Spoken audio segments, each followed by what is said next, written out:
Hello everyone. The aim of this video is to give you an overview of the tasks for the week. This week we will be looking at NMR and we have two aims. We are going to work on interpreting combined data from NMR and infrared spectra to determine the structure of compounds, and we are also going to be looking at the use of NMR spectroscopy in a biological context, mostly to look at the structure and function of proteins. So you've got a series of resources to support you this week. You've got the exercises that we're going to be solving on the online workshop in the 9th of November, and a link to the Collaborate room, which is where the workshop will take place. So really encourage you to work through them and try to come up with the structures of those compounds by the time of the workshop. You'll also have a few resources to remind you about NMR. This week assumes that you already know how to interpret an NMR spectra, and you do know how to interpret an NMR spectra. You have studied NMR spectroscopy in previous years. But as a reminder, I've posted a couple of resources. One is a video by the Royal Society of Chemistry that you probably are already familiar with, that explains, 8-minute video that explains what it is nuclear magnetic resonance spectroscopy, and it focuses specifically on proton NMR. I've also included chapter 4 of Organic Spectroscopic Analysis. It's a book published by the Royal Society of Chemistry which is only dedicated to spectroscopy, which is available through the Noble database. As usual, if you don't have access to if you don't know how to get access to the database, watch the video that I'm suggesting here.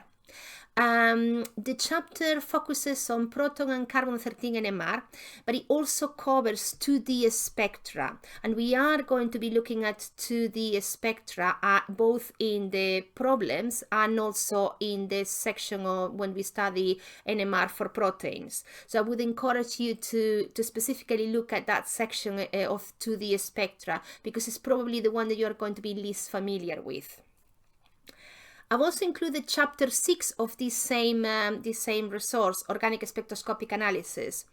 And chapter 6 covers how to determine structure by using a mixture of spectra, so a combination of infrared, NMR, and mass spectrometry, which we will cover next week. So we'll encourage you to start working through this chapter, because both this week and next week will be the basis for the online workshops we're going to do, because we are going to be interpreting a spectra from a range of sources. So not only NMR, not only infrared, or not only mass spectrometry, but the three techniques combined.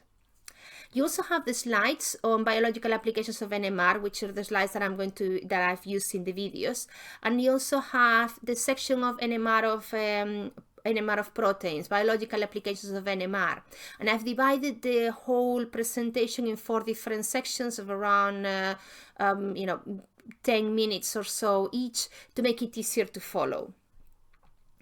To support the section on NMR of proteins, so biological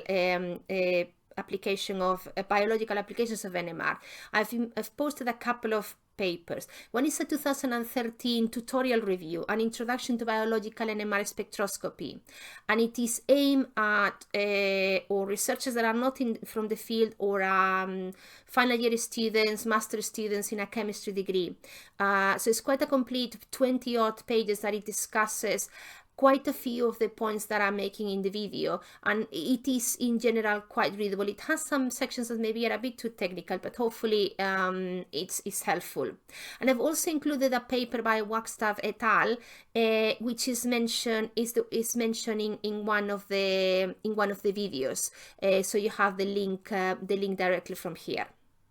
So this is everything. I hope you enjoy the week, and if you have any questions, please do drop me an email. See you soon.